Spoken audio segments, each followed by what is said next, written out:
Hello everyone, welcome to civils की। आज हम डिस्कस करने वाले हैं एक बहुत important topic, new public administration और न्यू पब्लिक मैनेजमेंट, जो टाइम के साथ अपनी अप्रोचेस को बदलता रहा है। इसी प्रोसेस में एनपीए और एनपीएम भी अपना अपना सिग्निफिकेंट रोल प्ले करते हैं। इस लेक्चर में हम स्टेप बाय स्टेप कवर करेंगे। सबसे पहले एनपीए का बैकग्राउंड और उसका इंट्रोडक्शन, उसके बाद देखेंगे एनपीए के गोल्स क्या हैं, उसके एंटी गोल्स क्या हैं, और लास्ट में देखेंगे इसका इवोल्यूशन कैसे हुआ रिपोर्ट्स और कॉन्फ्रेंसेस के थ्रू। फिर हम समझेंगे एनपीएम क्या होता है, उसके गोल्स क्या है, फीचर्स क्या है, मेरिट्स और डीमेरिट्स क्या है, और लास्ट में हम दोनों अप्रोचेस का एक क्लियर कंपैरिजन करेंगे। तो चलिए स्टार्ट करते हैं हमारी फर्स्ट टॉपिक एनपीए से। 1960s के टाइम पर यूएसए में सोशल और पॉलिटिकल डिस्टरबेंस उनके पीक पर थे। इस दौरान कुछ बड़े मूवमेंट्स हुए, जैसे सिविल राइट्स मूवमेंट जो मेनली ब्लैक कम्युनिटी के राइट्स और इक्वालिटी के लिए था, वियतनाम वॉर प्रोटेस्ट जहां लोग वॉर के खिलाफ अपनी आवाज़ उठा रहे थे, सेकेंड वेव फेमिनिज्म जिसमें जेंडर इक्वालिटी और वुमेन्स राइट्स की डिमांड हो रही थी। इन सभी इंसिडेंट्स ने एक चीज़ क्लियर कर दी कि ट्रेडिशनल पब्लिक एडमिनिस्ट्रेशन सिर्फ रूल्स, हायरार्की और न्यूट्रलिटी पर बेस्ड है। वो सोसाइटी के रियल चैलेंजेस को एड्रेस करने में फेल हो रहा था। ट्रेडिशनल पब्लिक एडमिनिस्ट्रेशन का फोकस था ऑर्डर मेंटेन करना, रूल्स फॉलो करना, लेकिन लोगों के लिए जो असली प्रॉब्लम्स थे जैसे पावर्टी, इनइक्वालिटी, डिस्क्रिमिनेशन, उनको सॉल्व करने के लिए ट्रेडिशनल पब्लिक एडमिनिस्ट्रेशन इनकेपेबल था। इसी वजह से स्कॉलर्स ने डिमांड की एक ऐसे पब्लिक एडमिनिस्ट्रेशन की जो रिस्पॉन्सिव हो, वैल्यू ओरिएंटेड हो और सिटीजन सेंट्रिक हो। इन्हीं प्रॉब्लम्स के चलते ड्वाइट वॉल्डो ने 1968 में मिन्नोब्रुक कॉन्फ्रेंस ऑर्गेनाइज की, जहां से न्यू पब्लिक एडमिनिस्ट्रेशन की शुरुआत हुई। अब बात करते हैं एनपीए के गोल्स और एंटी गोल्स की। पहला गोल है रेलेवेंस। एनपीए कहता है कि पब्लिक एडमिनिस्ट्रेशन सिर्फ फाइल्स और रूल्स तक लिमिटेड ना रहे, बल्कि रियल लाइफ प्रॉब्लम्स को भी सॉल्व करे। सेकंड है values. Traditional public administration value neutral था, यानी कि वैल्यू, एथिक्स और इमोशंस को साइड में रखकर सिर्फ फैक्ट्स और रूल्स के बेसिस पर डिसीजन लिए जाते थे। एनपीए ने कहा कि एडमिनिस्ट्रेटर्स को एथिकल और मॉरली रिस्पॉन्सिबल होना चाहिए। थर्ड पॉइंट है सोशल इक्विटी।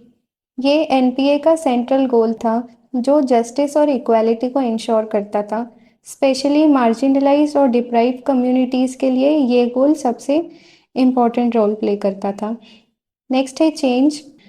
सोसाइटी में रैपिड सोशल, पॉलिटिकल और इकोनॉमिक चेंजेस हो रहे हैं, तो एनपीए ने एम्फेसिस दिया कि एडमिनिस्ट्रेटर्स को फ्लेक्सिबल और एडेप्टिव होना चाहिए। लास्ट गोल है क्लाइंट ओरिएंटेशन। सिटीजन्स को सिर्फ गवर्न सब्जेक्ट के रूप में ना देखा जाए, बल्कि क्लाइंट्स के रूप में ट्रीट करना चाहिए। उनकी नीड्स और एक्सपेक्टेशंस को ही प्रायोरिटी देनी चाहिए। न्यू पब्लिक एडमिनिस्ट्रेशन के एंटी गोल्स हैं, यानी कि उसने कुछ कंसेप्ट्स को रिजेक्ट किया था। वो है एंटी पॉजिटिविज्म।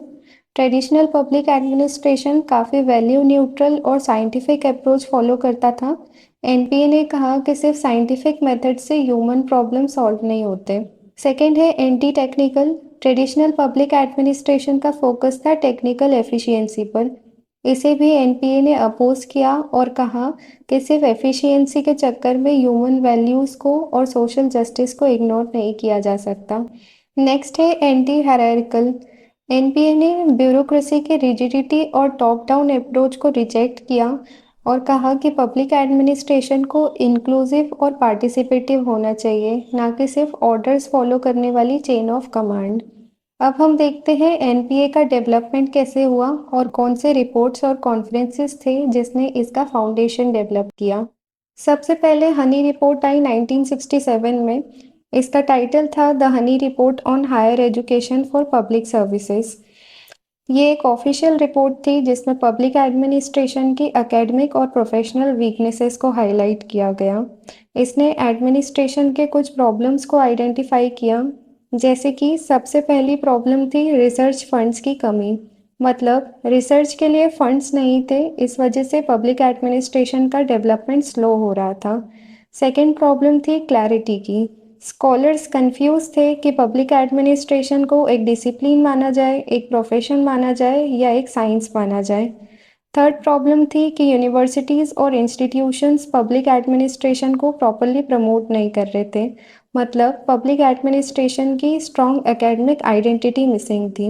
नेक्स्ट प्रॉब्लम थी थ्योरीज और प्रैक्टिस के बीच का गैप। जो क्लासेस में पढ़ाया जा रहा था वो रियल वर्ल्ड एडमिनिस्ट्रेशन से मैच नहीं हो रहा था। और पब्लिक एडमिनिस्ट्रेशन का स्कोप और बाउंड्रीज क्लियर नहीं थे। पब्लिक एडमिनिस्ट्रेशन को एक सब्जेक्ट के रूप में क्लियरली डिफाइन नहीं किया गया था। इस रिपोर्ट ने कुछ सजेशंस भी दिए, जैसे एक national commission on public administration establish किया जाए जो एडमिनिस्ट्रेटर्स को प्रोफेशनल तरीके से ट्रेन करे। फेलोशिप्स और इंटर्नशिप प्रोग्राम्स लॉन्च किए जाएं ताकि स्टूडेंट्स और फ्यूचर एडमिनिस्ट्रेटर्स को एक्सपोजर मिले। यूनिवर्सिटीज़ में पब्लिक एडमिनिस्ट्रेशन के रिसर्च को एनकरेज किया जाए। एक इंटीग्रेटेड मॉडल बनाया जाए जो थ्योरी और प्रैक्टिस के बीच के गैप को कम करे। और जो भी इंस्टीट्यूशंस पब्लिक एडमिनिस्ट्रेशन को पढ़ा रहे हैं उनका रेगुलर इवैल्यूएशन किया जाए। मतलब सिंपल शब्दों में हनी रिपोर्ट ने कहा, अगर पब्लिक एडमिनिस्ट्रेशन को एक स्ट्रॉन्ग डिसिप्लिन बनाना है तो रिसर्च और प्रोफेशनल ट्रेनिंग दोनों स्ट्रॉन्ग करनी होगी। नेक्स्ट इम्पॉर्टेंट डेवलपमेंट था फिलाडेल्फिया कॉन्फ्रेंस 1967। इसका टाइटल था theory and practice of public administration. ये एक एकेडमिक गैदरिंग थी जिसमें स्कॉलर्स ने डिसाइड किया कि मॉडर्न सोसाइटी के लिए पब्लिक एडमिनिस्ट्रेशन को कैसे रीशेप किया जा सकता है। इसके कुछ की थीम्स थे, यानी कि यहाँ पर डिस्कशन हुआ कि पब्लिक एडमिनिस्ट्रेशन का स्कोप फ्लेक्सिबल और डायनेमिक होना चाहिए। मतलब ये सोसाइटी के चेंजेस के साथ एडजस्ट कर सके। पॉलिटिक्स एडमिनिस्ट्रेशन डाइकोटोमी को रिजेक्ट किया गया क्योंकि रियल वर्ल्ड में पॉलिटिक्स और एडमिनिस्ट्रेशन अलग नहीं चल सकते हैं। दोनों का इंटीग्रेशन इम्पॉर्टेंट है। अगर एडमिनिस्ट्रेशन सिर्फ रिजिड रूल्स फॉलो करेगा तो रिजल्ट इफेक्टिव नहीं होंगे। पावर्टी, अनएम्प्लॉयमेंट और एनवायरनमेंट डिग्रेडेशन को पब्लिक एडमिनिस्ट्रेशन का सेंट्रल इशू बनाना होगा। पब्लिक एडमिनिस्ट्रेशन में रिफॉर्म्स लाने की ज़रूरत है ताकि एफिशिएंसी और अकाउंटेबिलिटी दोनों इम्प्रूव हो सके। मतलब फिलाडेल्फिया कॉन्फ्रेंस ने क्लियर किया कि पब्लिक एडमिनिस्ट्रेशन को एक स्टैटिक और मैकेनिकल सब्जेक्ट की तरह नहीं बल्कि एक लिविंग और रिस्पॉन्सिव डिसिप्लिन की तरह ट्रीट करना चाहिए। अब आते हैं सबसे इम्पोर्टेंट इवेंट पर, फर्स्ट मिनोब्रोक कॉन्फ्रेंस 1968। ये साइराक्यूज यूनिवर्सिटी में ड्वाइट वॉल्डो की लीडरशिप में ऑर्गेनाइज हुआ था। ये कॉन्फ्रेंस एक सिंबॉलिक टर्निंग पॉइंट माना जाता है जहां न्यू पब्लिक एडमिनिस्ट्रेशन को एक ऑफिशियल कंसेप्ट के रूप में इस्टेब्लिश किया गया। इस कॉन्फ्रेंस का ऑब्जेक्टिव था पब्लिक एडमिनिस्ट्रेशन को रिस्पॉन्सिव और सिटीजन सेंट्रिक बनाना, स्पेशली पुअर, माइनॉरिटी और मार्जिनलाइज सेक्शन के लिए। इस कॉन्फ्रेंस की थीम वही 5 पॉइंट्स है जो हमने डिस्कस किए थे गोल्स के टाइम पर, जो है relevance, value, social equity, change और क्लाइंट ओरिएंटेशन।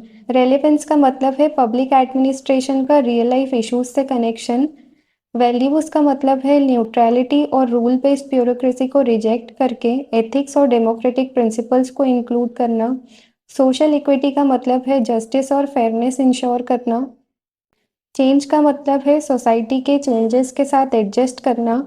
और क्लाइंट ओरिएंटेशन का मतलब है सिटीजन्स को क्लाइंट की तरह ट्रीट करना और उनकी डिमांड्स के हिसाब से पॉलिसीज बनाना और सर्विसेज डिलीवर करना। इस कॉन्फ्रेंस के बाद पब्लिक एडमिनिस्ट्रेशन को एक सिटीजन सेंट्रिक और एथिकली ग्राउंडेड डिसिप्लिन के रूप में पहचान मिली।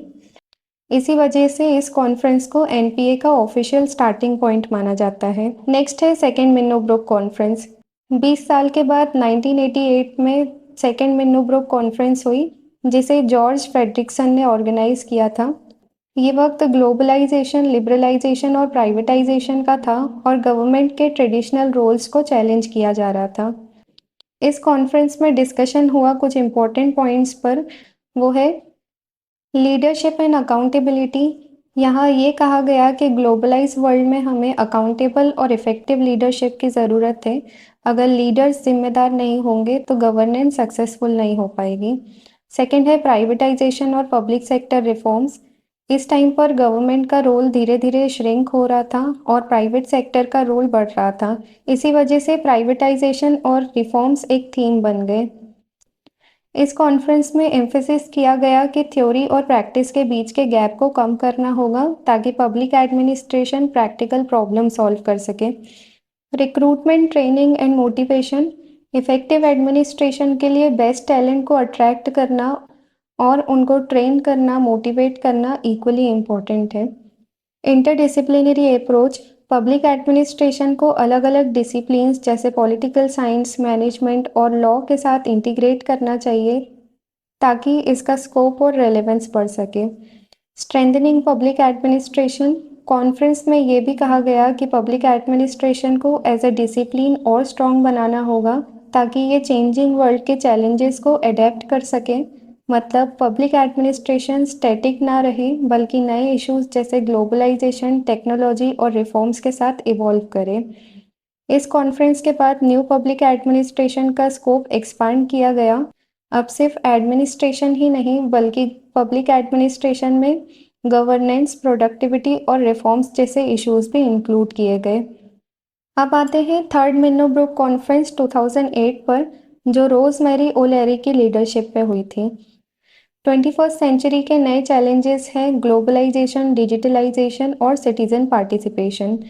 इस कॉन्फ्रेंस में कुछ इंपॉर्टेंट बातें सामने आई। पहला है कंपैरेटिव स्टडीज, यानी पब्लिक एडमिनिस्ट्रेशन को सिर्फ एक कंट्री तक लिमिटेड नहीं रहना चाहिए, उसको क्रॉस नेशनल प्रैक्टिसेस स्टडी करनी चाहिए ताकि ये ग्लोबली रेलिवेंट सॉल्यूशंस प्रोवाइड कर पाए। इंसेंटिव्स, यानी क्वालिटी पर्सोनिल को अट्रैक्ट और रिटेन करने के लिए इंसेंटिव्स देना, बिना मोटिवेटेड लोगों के इफेक्टिव एडमिनिस्ट्रेशन पॉसिबल नहीं था। इंक्रीज फंडिंग, पब्लिक एडमिनिस्ट्रेशन में एजुकेशन और रिसर्च के लिए ज़्यादा फंडिंग चाहिए और रिसोर्सेज स्ट्रॉन्ग होंगे तभी डिसिप्लिन आगे ग्रो करेगा।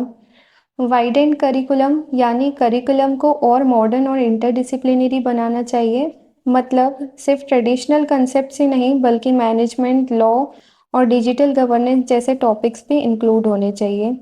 इस कॉन्फ्रेंस ने कंफर्म किया कि एनपीए के प्रिंसिपल्स जैसे इक्विटी, इंक्लूसिवनेस, ट्रांसपेरेंसी और अकाउंटेबिलिटी अभी भी उतने ही रेलेवेंट है जितने 1968 में थे। सिर्फ डिफरेंस ये है कि उन्हें एक ग्लोबल और डिजिटल कंटेक्स्ट में अप्लाई करना होगा। पब्लिक एडमिनिस्ट्रेशन को डेटा ड्रिवन, इंक्लूसिव और ट्रांसपेरेंट बनाना होगा ताकि गवर्नेंस सिटीजन्स के लिए और इफेक्टिव बन सके। एनपीए से रिलेटेड कुछ पब्लिकेशंस है जो हमारे एग्जाम्स के लिए इम्पोर्टेंट है। वो है फ्रैंक मैरिनी की book towards a new public administration 1971 और ड्वाइट होल्डो की book public administration in a time of turbulence 1971। ये दोनों बुक्स एनपीए के थ्योरेटिकल बेस को एस्टेब्लिश करती हैं। अगर हम ट्रेडिशनल एडमिनिस्ट्रेशन को न्यू पब्लिक एडमिनिस्ट्रेशन से कंपेयर करें तो क्लियर डिफरेंस समझ आता है। Traditional public administration mainly formal structures और रिजिड रूल्स पर फोकस करता था, मतलब ज़्यादा एम्फेसिस प्रोसीजर्स और हायरार्की पर होता था। वहीं एनपीए ने फोकस शिफ्ट किया सोशल और पॉलिटिकल रेलेवेंस पे, यानी एडमिनिस्ट्रेशन को सोसाइटी के रियल नीड्स से कनेक्ट किया। सिर्फ थ्योरी या पेपर वर्क नहीं बल्कि प्रैक्टिकल इश्यूज एड्रेस किए और इंस्टीट्यूशंस को फ्लेक्सिबल बनाने के लिए सोसाइटल चेंजेस की बात की गई। ओवरऑल एनपीए का मेन एम था पब्लिक एडमिनिस्ट्रेशन में रिफॉर्म्स लाना, इसे सिटीजन ओरिएंटेड, वैल्यू ड्रिवन और रिस्पॉन्सिव टू चेंज बनाना। और इसी वजह से आज भी एनपीए एक इम्पॉर्टेंट कंसेप्ट है जो हमें दिखाता है कि पब्लिक एडमिनिस्ट्रेशन हमेशा सोसाइटी के रियल प्रॉब्लम से कनेक्टेड रहना चाहिए। अब बात करते हैं न्यू पब्लिक मैनेजमेंट की। एनपीएम को 1980s में इंट्रोड्यूस किया गया था और इस टर्म को क्रिस्टोफर हुड ने 1991 में कॉइन किया था। उन्होंने अपने paper a public management for all seasons में इस कंसेप्ट को डिटेल में एक्सप्लेन किया था। एनपीएम का मेन एम था कि गवर्नमेंट को एक बिजनेस की तरह रन किया जाए और इसमें फोकस शिफ्ट हुआ परफॉर्मेंस, कंपटीशन और कस्टमर सर्विस पर। मतलब गवर्नमेंट सिर्फ रूल्स और प्रोसीजर्स फॉलो ना करें बल्कि रिजल्ट्स और एफिशिएंसी पे भी ध्यान दें। और इसमें प्राइवेट सेक्टर की टेक्निक्स को भी पब्लिक एडमिनिस्ट्रेशन में अप्लाई करने की बात की गई। ऑसबोर्न और गैबलर ने न्यू पब्लिक मैनेजमेंट को एंटरप्रेन्योर गवर्नमेंट कहा क्योंकि उनके अकॉर्डिंग गवर्नमेंट को एंटरप्रेन्योर्स की तरह इनोवेटिव और रिजल्ट ओरिएंटेड होना चाहिए। लैन एंड रोजेनब्लूम ने इसे मार्केट बेस्ड पब्लिक एडमिनिस्ट्रेशन कहा। उन्होंने कहा कि एडमिनिस्ट्रेशन में मार्केट के प्रिंसिपल्स जैसे कंपटीशन और एफिशिएंसी को भी लाया जाए। यूए गन के हिसाब से ये एक मिडिल पाथ था जो गवर्नमेंट कंट्रोल और मार्केट फ्रीडम के बीच बैलेंस करता था, यानी पब्लिक और प्राइवेट सेक्टर दोनों का मिक्स था। ओवरऑल न्यू पब्लिक मैनेजमेंट ने पब्लिक एडमिनिस्ट्रेशन को एक नई सोच दी, जिसमें गवर्नमेंट ज़्यादा एफिशिएंट, कॉम्पिटिटिव और सिटीजन फ्रेंडली बन पाए। गवर्नेंस को इम्प्रूव करने के लिए एनपीएम ने 3 E's को अपना गोल बनाया था। पहला है एफिशिएंसी, मतलब कम रिसोर्सेज में ज़्यादा काम करना और वेस्ट को मिनिमाइज करना। फॉर एग्जाम्पल, अगर एक काम 10 लोग करते थे और अब वही काम 7 लोग कर रहे हैं तो उसे हम एफिशिएंट प्रोसेस कहेंगे। नेक्स्ट है इकोनॉमी, मतलब रिसोर्सेज को कॉस्ट इफेक्टिव तरीके से यूज़ करना। यहाँ फोकस होता है कि एक्सपेंडिचर मिनिमम हो और अननेसेसरी खर्च को अवॉइड किया जाए, मतलब सही जगह पर सही अमाउंट इन्वेस्ट करना।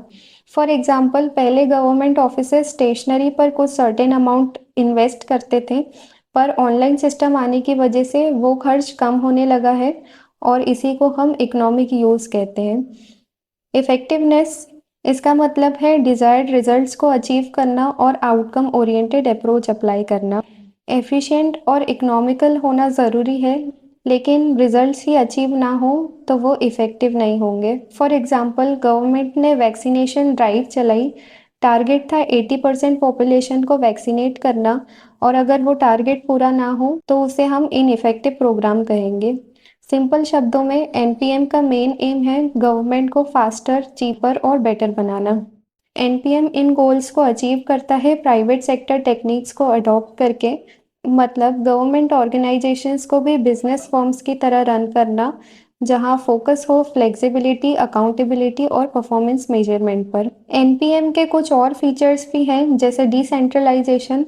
इसका मतलब है अथॉरिटी को सेंट्रल गवर्नमेंट से निकालकर लोकल लेवल तक लाना। इससे डिसीजन मेकिंग फास्ट होती है और सर्विसेज ज़्यादा रिस्पॉन्सिव बनती है। फॉर एग्जाम्पल, लोकल गवर्नमेंट को ज़्यादा पावर देना। नेक्स्ट है परफॉर्मेंस मेजरमेंट। इसका मतलब है इनपुट यानी रूल्स और प्रोसीजर्स से ज़्यादा आउटपुट पे फोकस करना चाहिए। फॉर एग्जाम्पल, स्कूल में टीचर्स ने कितने आवर्स पढ़ाया वो मैटर नहीं करता, पर बच्चों ने कितना सीखा ये मैटर करता है। नेक्स्ट है competition. Market style competition introduce करना, जैसे आउटसोर्सिंग और public private partnership. For example, garbage collection का काम प्राइवेट सेक्टर कंपनीज को देना। नेक्स्ट है कस्टमर ओरिएंटेशन। सिटीजन्स को सिर्फ रूल सब्जेक्ट नहीं बल्कि कस्टमर्स की तरह ट्रीट करना, मतलब उनकी चॉइस और सेटिस्फैक्शन को प्रायोरिटी देना। नेक्स्ट है एंटरप्रेन्योर स्पिरिट।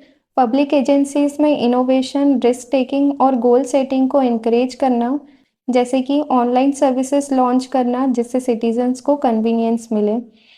नेक्स्ट है मैनेजरियलिज्म। एडमिनिस्ट्रेशन को मैनेजर्स की तरह एम्पावर करना।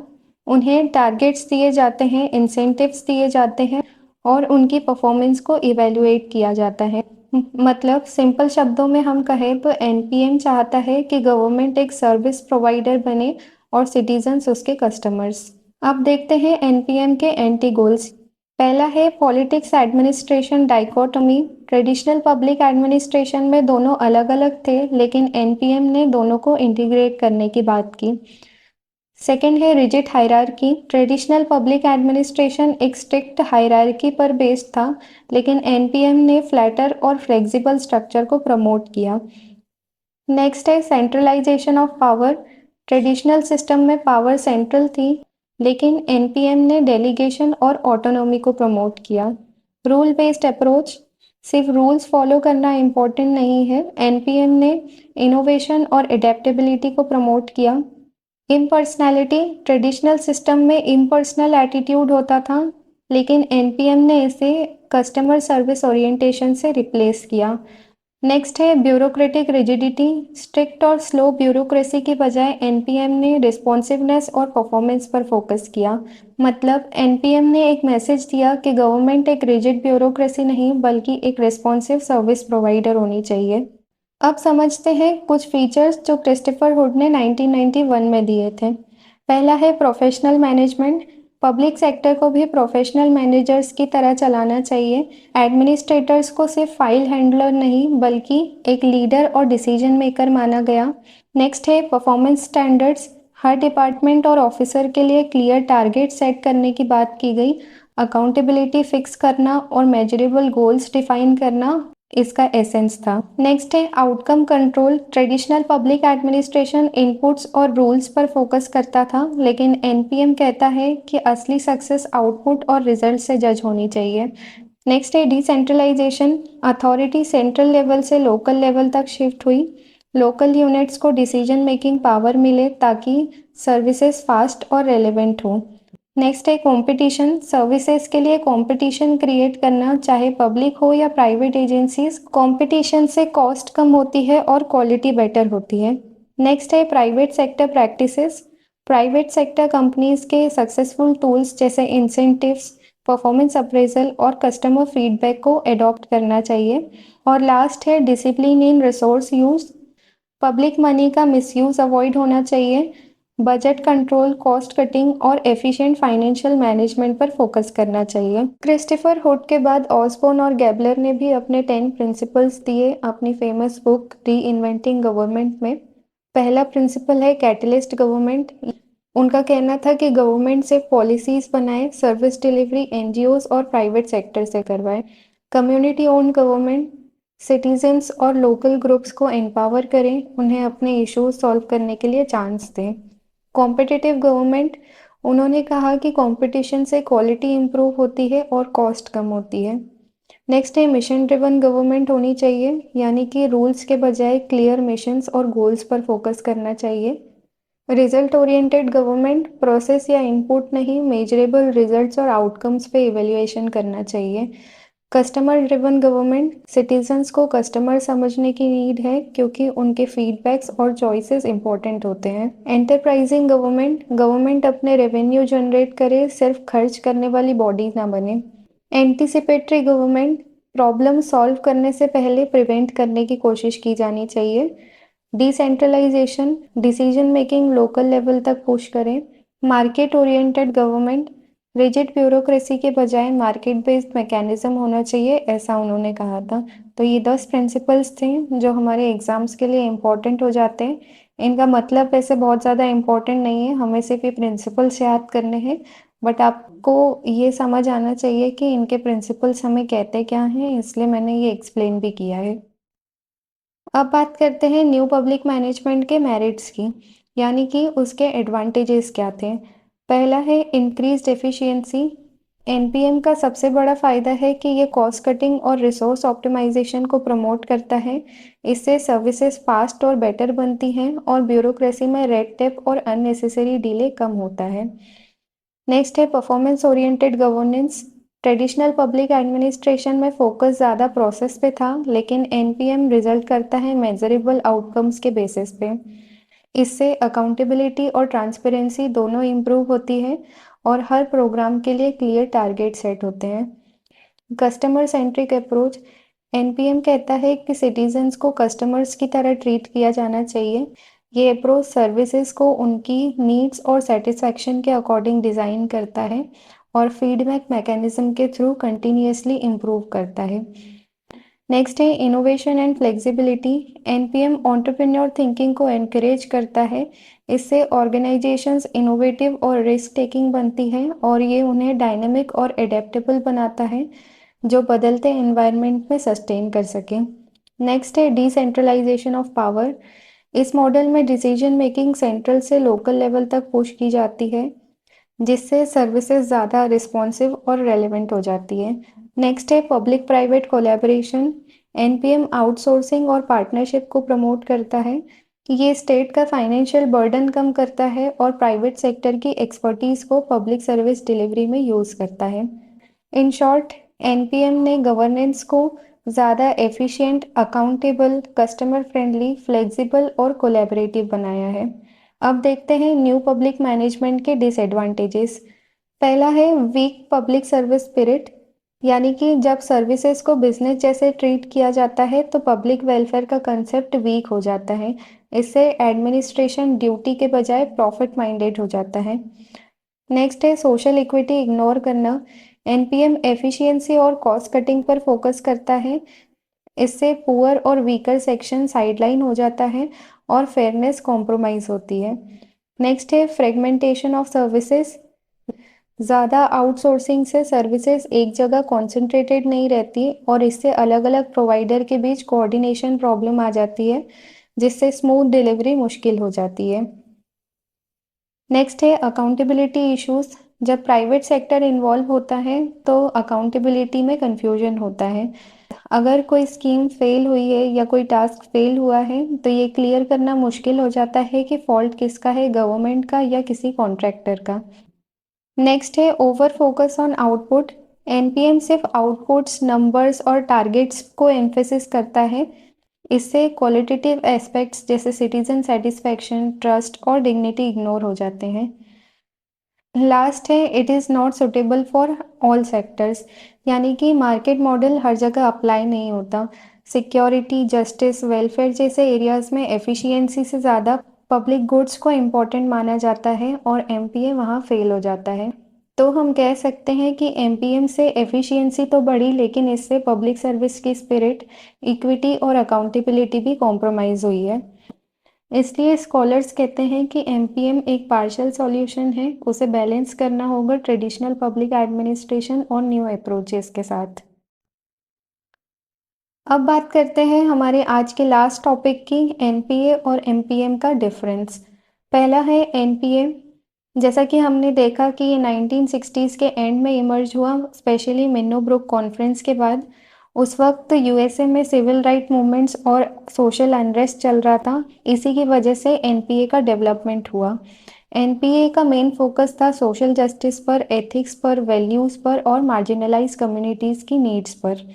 यहाँ सिटीजन्स को क्लाइंट माना गया, मतलब सिर्फ पैसिव रूल्स फॉलोअर्स नहीं बल्कि पॉलिसी प्रोसेस में एक्टिव पार्टिसिपेशन को इम्पोर्टेंस दी गई।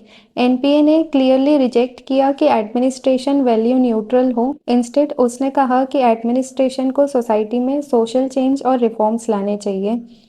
एफिशिएंसी के ऊपर इक्विटी और फेयरनेस को प्रायोरिटी दी गई, यानी कि एनपीए एक वैल्यू ड्रिवन और पीपल ओरिएंटेड अप्रोच थी जो उस समय के सोशल अनरेस्ट का रिस्पॉन्स थी। नेक्स्ट है एनपीएम। ये कंसेप्ट 1980s के टाइम पर इमर्ज हुआ जब इकोनॉमिक लिबरलाइजेशन और ग्लोबलाइजेशन चल रहा था। एनपीए का कोर था 3 E's, यानी कि एफिशिएंसी, इकोनॉमी और इफेक्टिवनेस। यहाँ सिटीजन्स को कस्टमर माना गया जो अपने पैसों के बदले वैल्यू एक्सपेक्ट करते हैं। एनपीएम में प्राइवेट सेक्टर मेथड्स को अडॉप्ट किया गया, जैसे outsourcing, competition, performance measurement, targets और अकाउंटेबिलिटी। इस अप्रोच में फोकस है आउटपुट और रिजल्ट पे, ना कि प्रोसीजर पे। कॉस्ट कटिंग, मैनेजरियल अकाउंटेबिलिटी और मार्केट बेस्ड रिफॉर्म्स प्रमोट किए गए। यानी कि हम देख सकते हैं एनपीएम एक बिजनेस स्टाइल गवर्नेंस मॉडल था जिसमें गवर्नमेंट को लीनर, फास्टर और एफिशिएंट बनाया गया। तो अगर हम दोनों को स्पेशली कंपेयर करें तो एनपीए का मोटो था डूइंग द राइट थिंग, मतलब सोशल जस्टिस, पार्टिसिपेशन और वैल्यूज को प्रायोरिटी दी गई। वहीं एनपीएम का मोटो था डूइंग थिंग्स राइट, मतलब परफॉर्मेंस, कॉस्ट एफिशिएंसी और मेजरेबल आउटकम्स पे ध्यान दिया गया। दोनों अपने अपने समय की नीड्स के अकॉर्डिंग रेलेवेंट थे। एनपीए ने सोशल अनरेस्ट का जवाब दिया और एनपीएम ने इकोनॉमिक रिफॉर्म्स का। तो अगर आपको ये वीडियो यूज़फुल लगा हो तो इसे लाइक कीजिए, शेयर कीजिए और चैनल को सब्सक्राइब कीजिए। साथ ही कमेंट्स में अपना फीडबैक भी दें। नेक्स्ट वीडियो में हम थिंकर्स और थ्योरीज वाले टॉपिक की शुरुआत करेंगे और डिटेल में समझेंगे कि पब्लिक एडमिनिस्ट्रेशन को स्टडी करने के लिए कौन कौन सी अप्रोचेस को डेवलप किया गया। तब तक के लिए कीप लर्निंग विद सिविल्स की। Thank you so much.